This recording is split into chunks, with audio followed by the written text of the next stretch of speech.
ಲೋಕಸಭಾ ಚುನಾವಣೆಗೆ ಬೆಂಗಳೂರು ಕೇಂದ್ರದಿಂದ ಕಾಂಗ್ರೆಸ್ ಅಭ್ಯರ್ಥಿಯಾಗಿ ರಿಜ್ವಾನ್ ಅರ್ಷದ್ ಅವರು ಇಂದು ನಾಮಪತ್ರ ಸಲ್ಲಿಸಿದರು.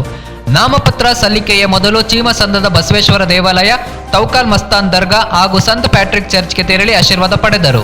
ಸಹಸ್ರಾರು ಕಾಂಗ್ರೆಸ್ ಕಾರ್ಯಕರ್ತರೊಂದಿಗೆ ಕಂಠೀರವ ಸ್ಟೇಡಿಯಂ ಎದುರು ಇರುವ ಗಣಪತಿ ದೇವಾಲಯದಿಂದ ಬಿಬಿಎಂಪಿ ಕಚೇರಿಯವರೆಗೆ ಮೆರವಣಿಗೆ ಮೂಲಕ ತಲುಪಿ ನಾಮಪತ್ರ ಸಲ್ಲಿಸಿದರು. ರಿಜ್ವಾನ್ ಅರ್ಷದ್ ಅವರಿಗೆ ಸಚಿವರಾದ ಬಿಜೆಡ್ ಜಮೀರ್ ಅಹಮದ್ ಖಾನ್, ಶಾಸಕರಾದ ಎನ್ಎ ಹ್ಯಾರಿಸ್, ಮುಖಂಡರಾದ ಸೈಯದ್ ಮುಜಾಹಿದ್ ಸಾಥ್ ನೀಡಿದರು.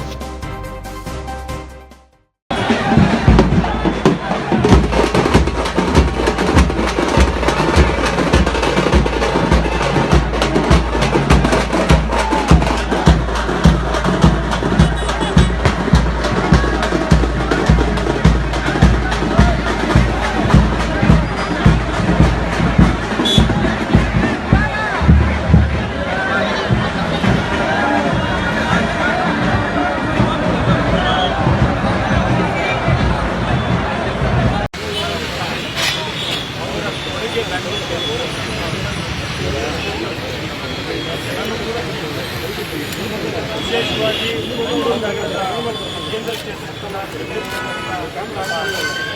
ಬಿಜೆಪಿಯ ಅಭ್ಯರ್ಥಿಗಳು 2 ಬಾರಿ ಸಂಸದರಾಗಿದ್ದಾರೆ.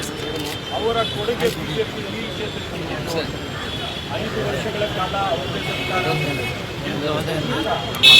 ಅವರಿಂದ ಏನು ಲಾಭ ಆಯಿತು, ಪಾರ್ಲಿಮೆಂಟಲ್ಲಿ ಅವರು ಎದ್ದು ನಿಂತು ನಗರಕ್ಕೋಸ್ಕರ ಏನು ಮಾತನಾಡಿದರು, ಅವರಿಂದ ಏನಾದರೂ ಒಂದು ಜನರಿಗೆ ಅನುಕೂಲವಾಗಿದೆಯಾ, ಎಲ್ಲಾದರೂ ಕಾಣಿಸ್ಕೊಂಡಿದ್ದೀರಾ? ಒಂದು ರೀತಿಯ ಮಾಯ ಆಗಿರ್ತಕ್ಕಂಥ ಒಂದು ಸಂಸದರಾಗಿ ಬೆಂಗಳೂರು ಕೇಂದ್ರ ಕ್ಷೇತ್ರಕ್ಕೆ ಸಂಸದರು ಇದರೋ ಇಲ್ವೋ ಅಂತಕ್ಕಂಥದ್ದು ಪರಿಸ್ಥಿತಿ ನಿರ್ಮಾಣ ಆಗಿದೆ. ಇಂಥ ಪರಿಸ್ಥಿತಿಯಲ್ಲಿ ಜನರ ಭಾಳಷ್ಟು ನಮ್ಮ ಮೇಲೆ ಅಪೇಕ್ಷೆಗಳು ಇದೆ. ಒಬ್ಬ ಯುವಕ ಕಾಂಗ್ರೆಸ್ ಪಕ್ಷದಿಂದ ಬರ್ತಿದ್ದಾರೆ, ಕ್ಷೇತ್ರದ ಅಭಿವೃದ್ಧಿ ನಿರೀಕ್ಷೆ ಜನರ ಹತ್ರ ಆಶೀರ್ವಾದ ನಮ್ಮ ಪಕ್ಷಕ್ಕೆ ಮತ್ತು ನಮ್ಮ ಜೊತೆಗೆ